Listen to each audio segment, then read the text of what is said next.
Dinas Kesehatan Kota Bandar Lampung mencatat dari 130 satuan penyedia pangan gizi atau SPPG, sebanyak 121 sudah beroperasi. Namun, baru sebagian yang memenuhi standar layak sehat. Pengawasan dan pembinaan terus dilakukan untuk menjamin keamanan pangan bagi masyarakat. Data Dinas Kesehatan Kota Bandar Lampung dari total 130 SPPG yang ada, sebanyak 121 unit telah beroperasi sementara sisanya masih dalam tahap persiapan. Dari jumlah tersebut, baru 60 SPPG yang mengantongi sertifikat layak sehat, sisanya masih dalam proses pemenuhan persyaratan. Kepala Dinas Kesehatan Kota Bandar Lampung Muhtadiat Temenggung mengatakan, untuk memastikan standar kesehatan terpenuhi, Dinas Kesehatan menugaskan tenaga sanitasi melakukan inspeksi kesehatan lingkungan atau IKL tahap pertama. Pemeriksaan ini bertujuan menilai kelayakan dapur, termasuk kebersihan dan sanitasi. Bila ditemukan belum memenuhi syarat, pengelola diberikan rekomendasi perbaikan sebelum mengajukan sertifikasi. Setelah perbaikan dilakukan, inspeksi lanjutan atau IKL tahap kedua menjadi dasar penilaian dalam penerbitan sertifikat layak sehat, termasuk pemeriksaan kualitas air yang digunakan dalam proses pengelolaan makanan.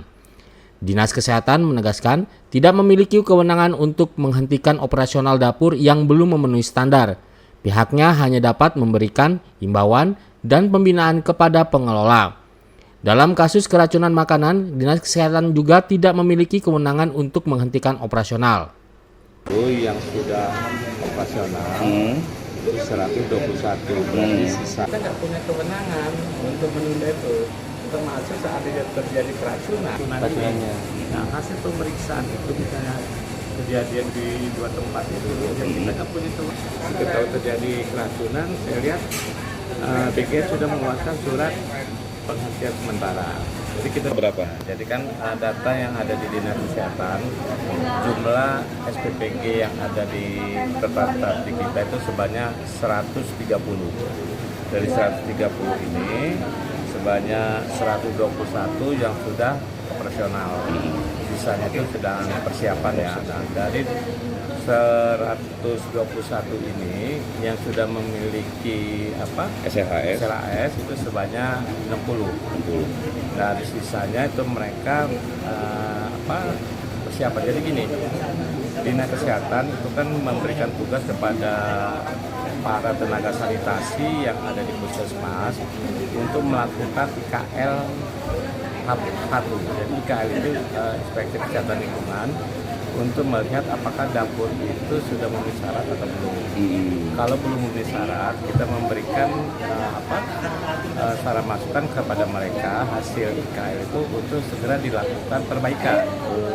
Jadi pada saat dia mengajukan mengajukan SLAS, harapan kita dapur itu sudah memenuhi persyaratan. Nah, pada waktu pengajuan SLAS itu kita melakukan IKL kedua.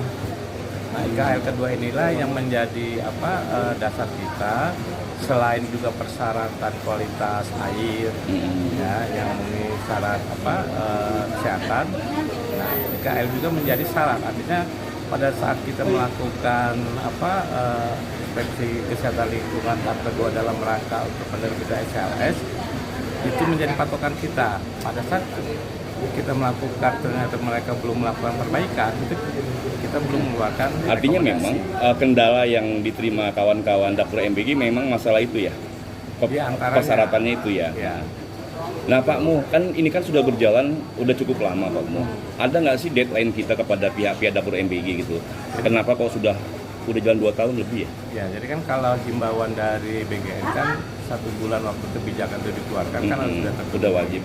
Tapi kan kita Dinas Kesehatan ataupun pemerintah daerah khususnya Dinas Kesehatan tidak memiliki kewenangan untuk menghentikan. Jadi kita hanya memberikan himbauan. Dan kita dari Dinas Kesehatan awal MBG ini berjalan, semua kepala SPPG itu kita panggil. Kita kasih arahan, termasuk juga IKL tersebut, sehingga mereka segera memenuhinya. Nah, kalau misalnya pada temuan hasil pemeriksaan kualitas air yang tidak memenuhi persyaratan, nah kita harapkan ya bagaimana caranya, apakah dia menggunakan teknologi sehingga air yang digunakan itu memenuhi persyaratan. Dinas Kesehatan berharap seluruh SPPG segera memenuhi standar kesehatan guna menjamin keamanan dan kelayakan pangan bagi masyarakat. Dari Bandar Lampung, Tim Liputan Delta TV melaporkan.